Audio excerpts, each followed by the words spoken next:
Hi voi sun pathin ni kun lom tak pe ke nei no ka pathin a tra lom em Mar Christian Fellowship pune pathin ni nasatakin malami soma ami chui nai tak zeta shipui ka rakhom in khom buina bek khom ei tu ti khom khanei zuk shrit no lom uma cái này không căn sung ku cái căn hùng join chewa pune fellowship căn lok em nin căn frita pathinin mal mi som pe ta building project in hong tan boka khalom oma na satakin trong chai na le thongei ta pune pathin big in mar fellowship in la nei nge in la ti chu no ma oma ne ei thu pui ding chu thu tak pathin thu tak tini truth pathin thu tak poi moi em pathin thu tak ti thu pui mangin ei theyang angin ei hong ril tum ding ani ei in hat na ding bible chang ang tim lang nang nei ti toy ten Johan bungrit na le bung som pali na khong tin katia toy te Johan bungrit na chang som thum pakhat na Johan bungrit na chang som thum pakhat na chung chon isun aring tu zudahai ku machun kathua in jing chun ka in chu tir hai ni tak zet in ti chun thutak khringin ta thutak chun suk ni ban ati cheu atia suk zalen ati cheu ati ne chun Johan bungsom pali changur ko khan isun akuma kei hi lampui le thutak le khringna kani keima fe no chu tu khompa kum antlung ngai no ata Johan bungsom pali changur glam ni chu Bible changin lar em now panglayan thoka e lo bai hat takani a threm em ole ei Bible chang jok tim khan kathua in jing chun pathin thutaka ei jing chun pathin thutak chel tladding vong tladding ring tladding pathin thua cheng ding azuk dina dwell in the truth ei chu pathinin amin fuyan chu ei thoni chun chu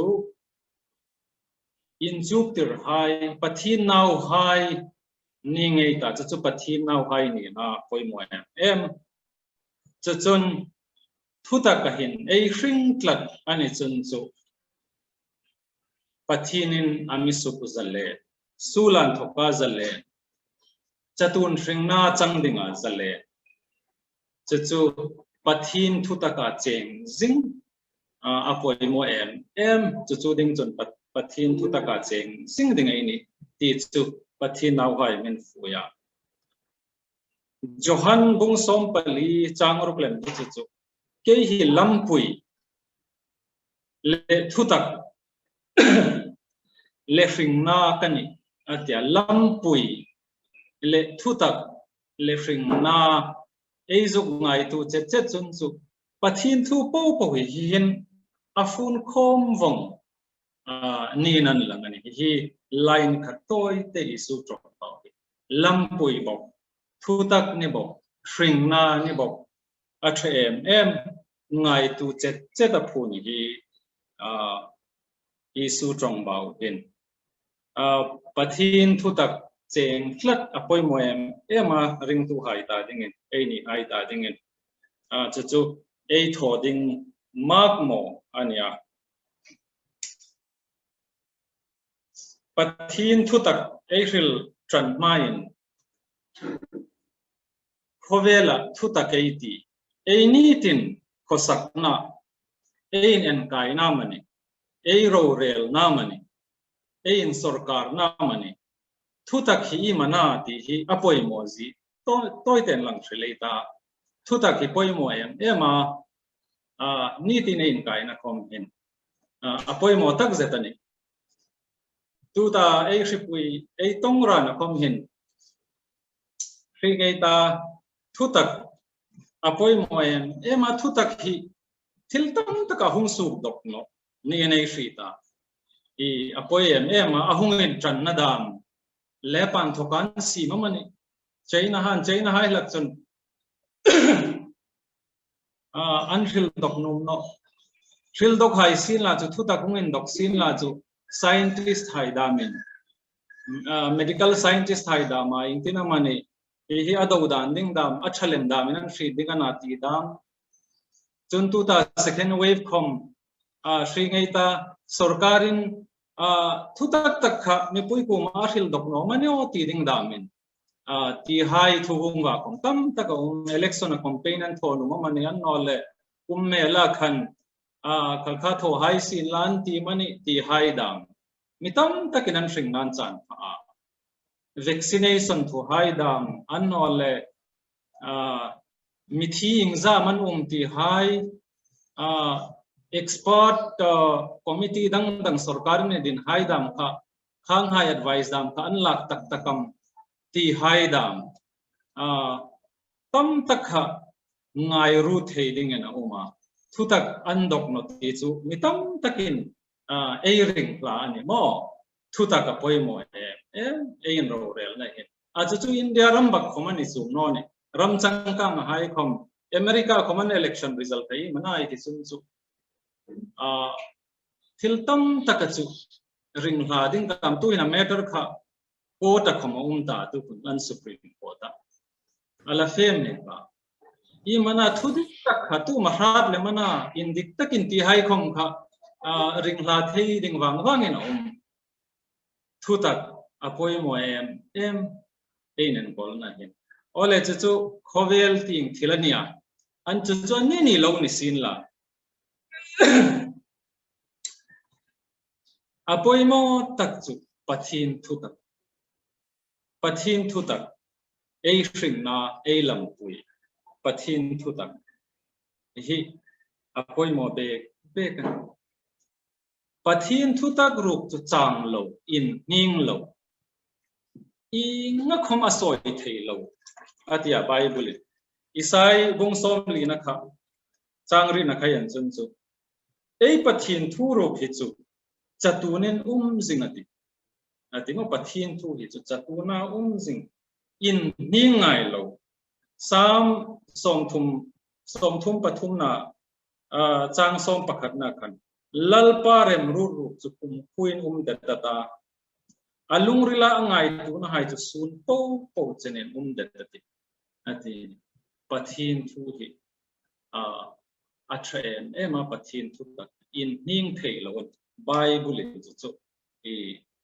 ching takina mi shrila bible thu po ki pathin thu ta kania amiro chu tu lai ei ngir mun ei khovel ei en ta chung chu pathin thu tak hi na sataka herdanglam hemdanglam ei tin dilute ei tin chung chuna tatlatela apoi ema claim to setan mi claim team chuda chuni tinin claim na ring tu hai tin ei tu ka chu ei sheet apoi mo ei aware apoi mo asan chu claim to an thok hin ei ni khomei lo in ring pe ei do dan ding ei lo do ge hi ei lo in ring be ei lo in bu sei ge hi apoi mo be pe ka ni thalai hai da me yan in chen chu tu lai fashion mak tak sexuality hai mak tak drugs alcohol cheng dan mak tak asan chu hi information technology hai dam hi develop ten ma tu lem hin chu mitinelin ei ku ta hin computer a choi sing ta mo mobile hi computer na computer na thot thei po thot thei ma information ya hung zut ran na ing diklai ko mi e mobile he na hinga hai hin thuta kling lo pathin thuta kan thoka mi hair boy tu ding thei ding mi hem mang tu thei ding tama tam ein ring no kar hin an hung ran ani ti hi A3 apoi moen ema tu lai lem chu philosophy ding chu postmodernism kameta postmodernism un anta a thutak khom hi thutak lo anga hem danglam thukhel hai khom thutak anga shil na hun chu chu an tak la dani tu tai na hi Catholic high Catholic Church in two line nail from connection taka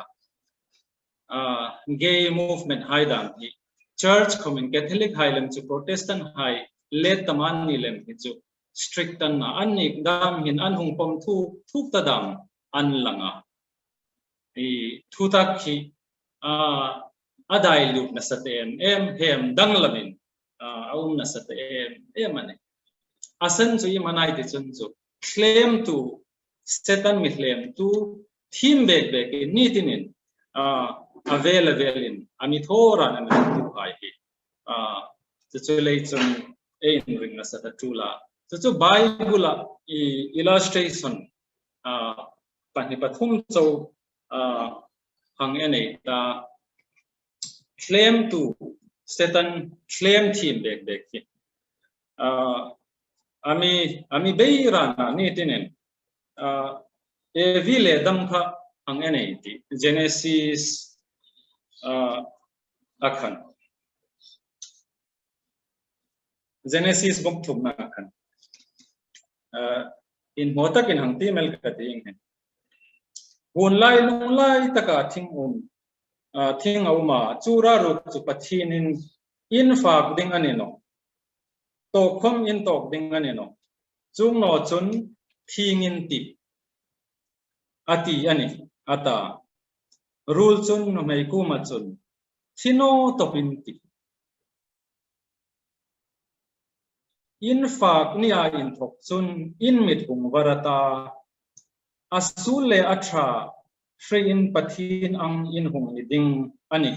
ti pathinin a shri jing ani chu ata chung chun mai chun thingra chu fak mi ani ti le mitlatak ani ti le misukvar dingin thingra chu in nar tak ani ti a hri chun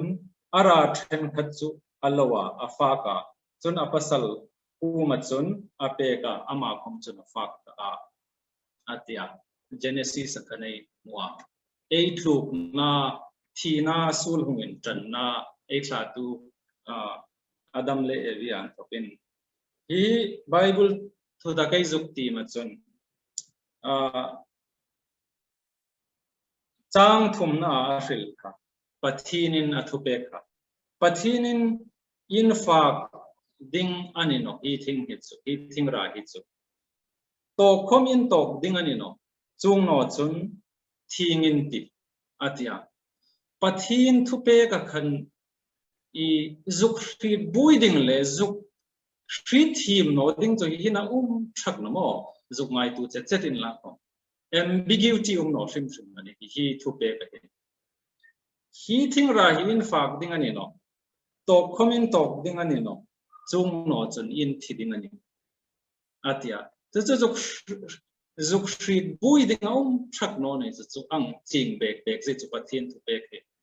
ana chu claim to Satan khaning tin ama hong ale claim to Satan chu no mai kuma thino topin ti hi in fak chun in mit hung varata si le tra hung shring ta pathina ngin hung var tingani atia argument te chu acha cher khopel I Adam le vi khan in ring mang thak no ne mo ai zuk tin pai kan no mai chun chu mithlatakan varna thingan iti ri chuna fakel ta thil thano kha in tho chun chu in thiding ani ti pathin thu ape tho lo ding ati kha thlem tu chun chu tho ding athalem khan ahung thil bok thei ni mo e hangai tu che chun chu a thlem thim khopel adam le evi khan chu anin ring pan thak non yan la kan fakel thil thano khom kha thil than moi takhan i ahung thil to ka hi evi le dam hun la ya mina tu lam hin chu hing ne ka thalemin hing ne ka om lemin ring tu hai hin ni tin hin claim na pathin thu takan thoka ei pet mang theina dingin claim na na mi thora na ti hi shin la no ma uma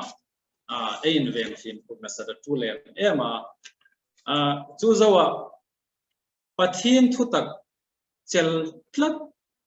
chu taka ngir tlat chu entonding Isu Christa khan tra min peka chu hang ene ti mathai bunglia khan hang tim wat kati chu zawa chun Isu chun diabol claima digin chalera tharau thuilu dina ta chun ni som li le zan som li a ngei nungin a phinga hum tram ta chun claim tu chun chu ahunga akuma pathin nau pa ini chun hing lung hai hi beya in chang dingin thu pero ata nisin la khom ama chun mihrim hi bei chowen ring no ni aya pathin bawa thutin sukin ring leman ti zik ani ti in adona chu zawa chun diabol chun khoin thing chun athuilu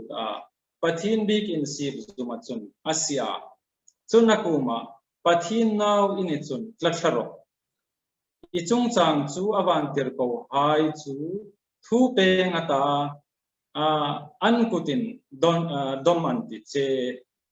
chung no chun ike in lung sui lawro ti zi anisia Isu nakuma lalpa ipathin fin oro ti zi ani ve bokani ata chun diabol chun tlangin sang taka athu no khovel ram po le aro puina anen tira akuma bok kupin chibeini imi bok chun hing po ipewong kati che ata chuping le Isun setan fe mang deiro lalpa ipathin chibei ukla ama rong chobol ro ti zi kani ata Isu Christa claima na thu hi chu shikom shita la kai ta ma thai bung li na Isu Christa hi claim na satak ai rita ama kom mi shrim na thei thing tram thei mi shrim ma I pathin incarnate ania ni som li zan som li bu ngeya setan ina claim na hi I aom khopel I thil pathum om taka thlema a phing tram top khop lai ti ngei ti ni som li zan som li bu ngai khan I lung hai hi beinin chang tirla fatala atia chu zawa im zukla thala I vantir kohan pathinin thu pe ngata vantir kohan an lo tom ding chen no atia chu zawa I bokupin je be mi bukla ti po hi mu thei hai po hi peng ka che atia phing tra mi hri mei chau na chu advantage lakin pathinin setan chun Isu Christa chu athlema athlem na panhi ilalem hi chu I pathina ni na a power zukin lang tir na ding chung tinga khom zuk ngai ru theni chuna pathum na hi chu I wali gain ei di mo khovel ro puina mi ro pui ni na chu ding chuna tlem na hai hi phing tram lai taka dei lung be ya in chang tir ding tilem hi chu a om fu tel mo ni som li zan som li chen bunghaya lo ta tlem na pani na khom hi pathin nau pa ania hi zo zai mi nan ring no cha do khoman do cha I pathin ni na hangin lang tir kati tiang khomin justify theini ngati mo setani na thlem na hi hang om char zit chu hitakan thokin tlathala pathinin avantir ko hai thu pe kan thung pe ngata hum doman ti cha chung no chun ikein lung sui roi hlawiti tizik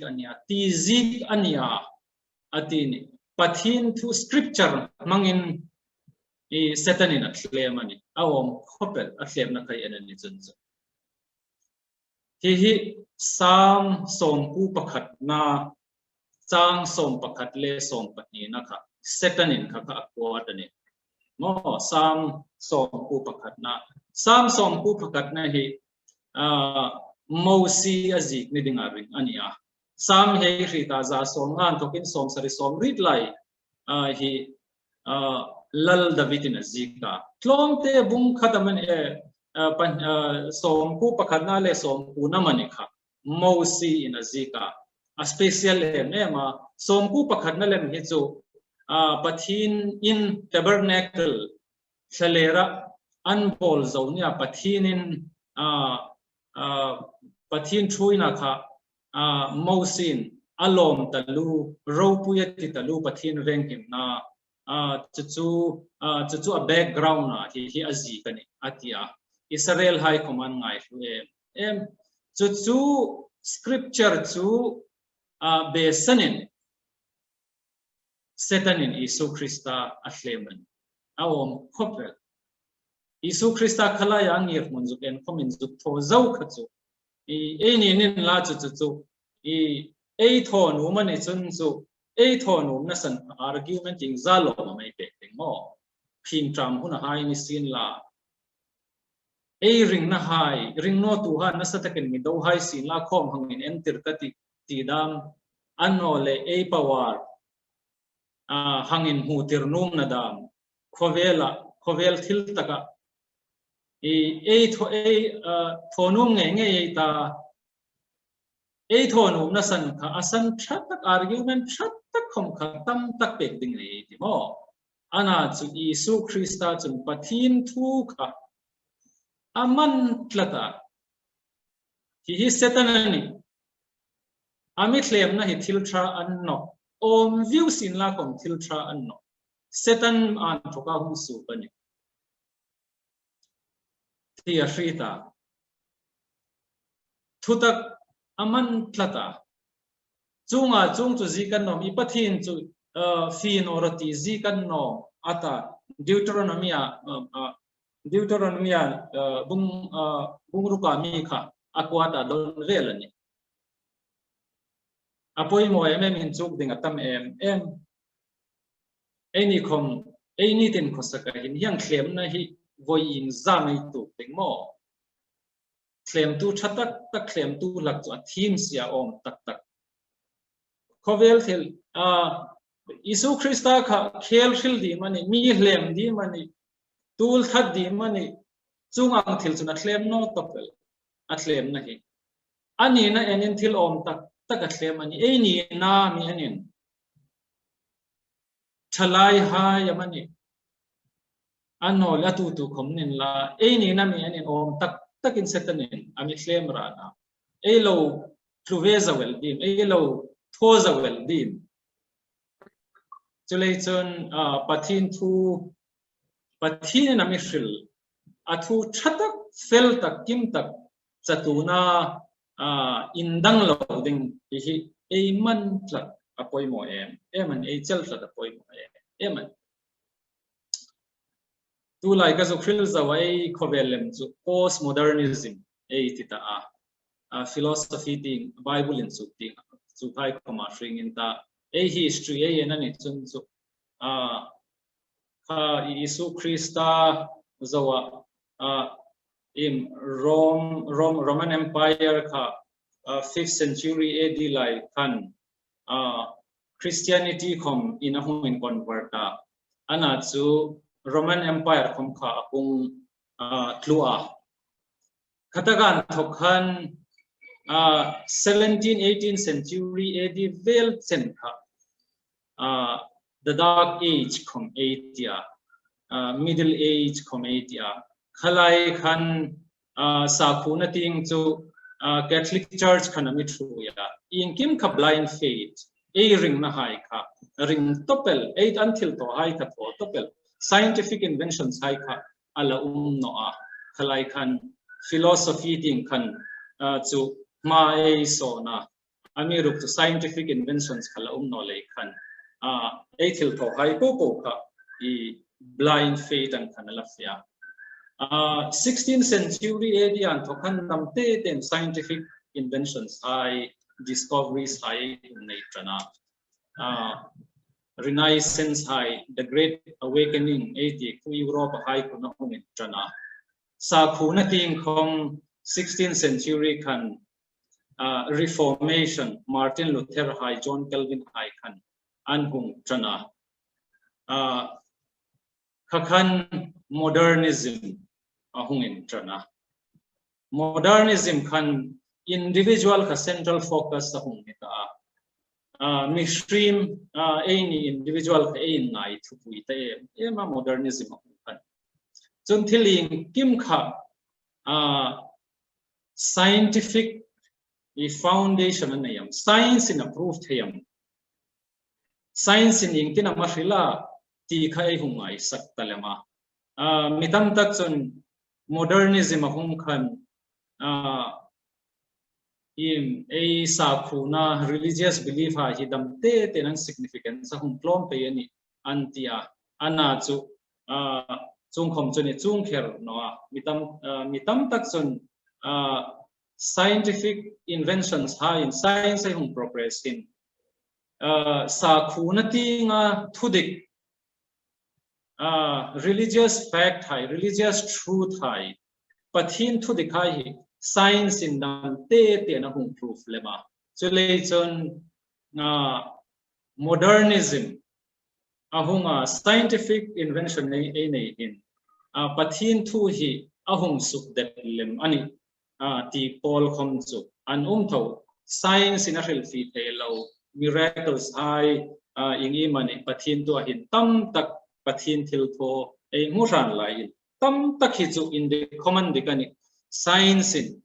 religious fact high scientific proof scientific background thut tak hum pe ka mitam tak comment chu lei chun sa khuna thing hi an hum bel pha ba kai wa 20th century lion thokhan modernism zo khan postmodernism ahung entrana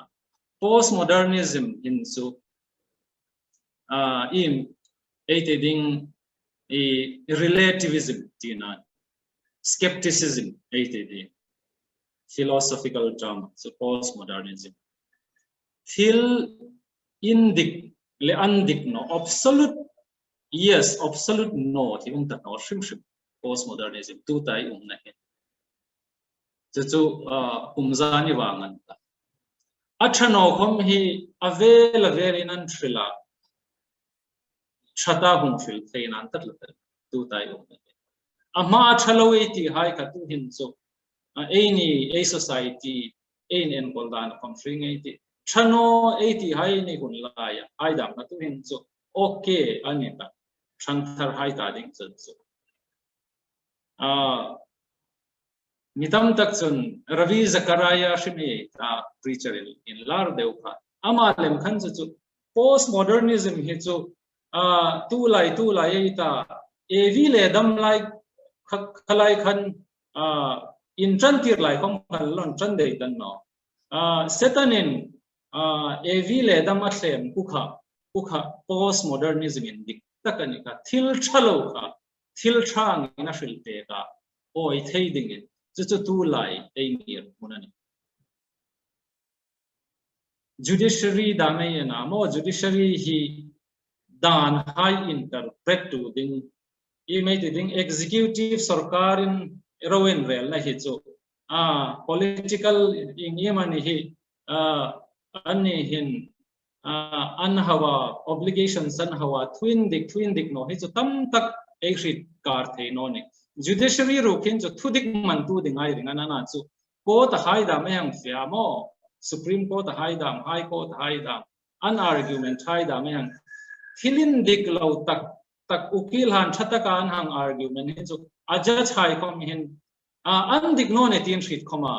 I ka favor kan judgment and pass murder high com murder lo angin court in a real paper rape case hai dam hi tu hin chu a victim hai dam hi in tum changdam ei hawan te hi moi society in chu ei na anta tlatane thu tak hi hem dang lamina na sa acha no the point of reference yung tano chu Christian hai hin pathin thu taka khom hin na satakin chu dona claim na ei tu vera na chalai hai abikin ina sataka ma eila apoi mo ema bible example threm chulang thil no zak pati kan bu seina chu nirak ma chu Daniel le khabu kha ei ena chun chu pa khan Daniel le khabu ka hong tlangwal khan team lagroi hi bible team seng committee laka ka team ding angin ka lo team no tu ting in ka ri to ka Daniel achan chin kha ei ena ni chun chu I achak khopel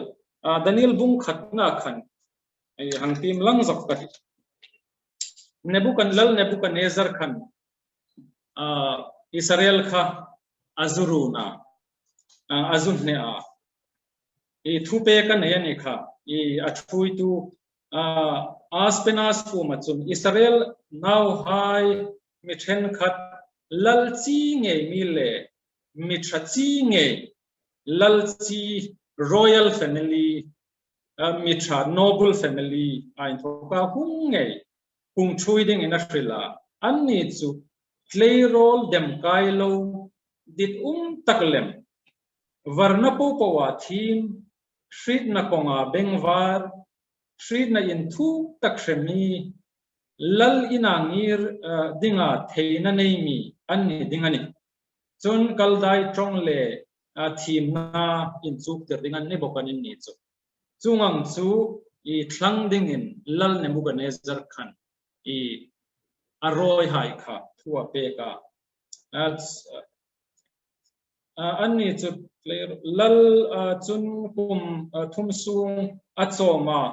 atopa chun lal ma anngir theina dingin lal bufakle a ui indon ngei chu ni tina anchan puldinga anni chu rut pe kan ni mo mi thim mi fel mi ping tra physical defect kamum thak lo intelligent khang hai kha lal Nebuchadnezzar khan a rorel na huna rorel tu ding khan thlang dok dingin I zudami hai kha I athlang dok ani khata khan Daniel le Shadrach Meshach Abednego hai kha thlang dokinan uma anni chu training an pe ka aram chongan in chuk tira chuchun I anthrisel le anthim nakha thi taka lal ma an ngir theina dengin lal bule lal dokana lal bule zule sa hai kha fathei dingin anti ni mo ana chu Daniel le arul hai khan I mantia keini chu hing hi tho nong kan ti tho thei nong kan ti anti ni keini chu thlai na falem kan anti ni Ini chu chungir huna chun mi hangin thut hai sin lalal dokana zule sale afa khading hai po fa ka chening ti hai sin la chu dục tho num sengei ti dục tho na ding in argument e how om khopel mo lal ro rel na ding puna ding kan nin nom kan tak sa tha tulan nom kan thluk tha tulan nom kan smart tulan nom mo kan training a tulan nom argument how lenge te ni nin la chu mo ana chun ni chu pathin thuan ring na khanan deta claim na kara khan ani chu det tak khan pathin thuan chela a result chu I mana ei hrit seng mo ani babylon mi theme hai anni le training la ko hai la ka khan anni kha unphysical appearance koma thelama intelligent common intelligent alet so minan theme le man tin kha ei hang team pe ni chun chu chun bungru ka khan lal darya in lalai khan Daniel kha asinan sang ema athi tun hung tama ana chu ama khathil tho sulan hu thei sin no chu lal darya ko ma khan an wa se a thlakhat sung nang chau bik ding midang pathin dang ko ma in khom big na hai le in zan hai thil shrim follow ding a tho tu chu sakei bak nei pu ka thlak ding khrem ding an batia lal darian decree written order and so ana chu pathin zui tu pathin thutak man tu Daniel khani mathawa Daniel bungruk na chang som lai kan ti nei Daniel chun chu le khazika chun mingzik anita ti a hrit thing le a in a feta apindan na atuk verhai chu Jerusalem ku ting a hong zingana chun a khupin nikhata voi thum pe ading thachuna apathin ma chun ama alo tho rop ta angin atong traya lom thu a hil ka atine Daniel khatsu khang angir muna khan ei hangai tua ei ni khom kha Daniel chana hangin chanding len la chu ing takam decision ei lak ding mo lal thu pe khat chawani kha thlakhat chaw thongat nga ding ti khoman no ana chu Daniel chun mathwa Daniel khan pathin aring na le pathin ta dinga atong traina anpek zona ahun hai khang kha chi temet khom kha thlak dang lam thak no Bible chon zik chung le Jerusalem juda hai ta ding khan Jerusalem ting kher khu pa ding thathu na ni khata hoi thum trong trai ding ti chu mo ana chu Daniel chon pathin aring na kha a principle ama athuman det ve ani thatan kha in compromise anum non mo pathin kha an phat num non khovel mi han thu an pek le khan an phat num no an za pui num no boka akot khar ni la chu kot khar kha hong kher lo khoma ruma pin dana trong trai thei khom trong trai thei ani mo mi tu feed lowin pin dana trong trai sin la chu mi kher no ni hai tuk ver hong lowin ana chu chi temeta khom khan apathin aring na azui kuma khan in phatna zonga mani in za puina zonga mani kha athonu no shrim thutak pathin thutak aring na khan adet tlatelan anni no shrim aro pui be chu ei ta dingin ei thu zukrila chun en ton ding na em vela hin thutak hung her poi tumin claim na satak pathin thutak an thoka mi pet mang san dingin ei dong ran lai hin claim na khela mi hlem tum Satan team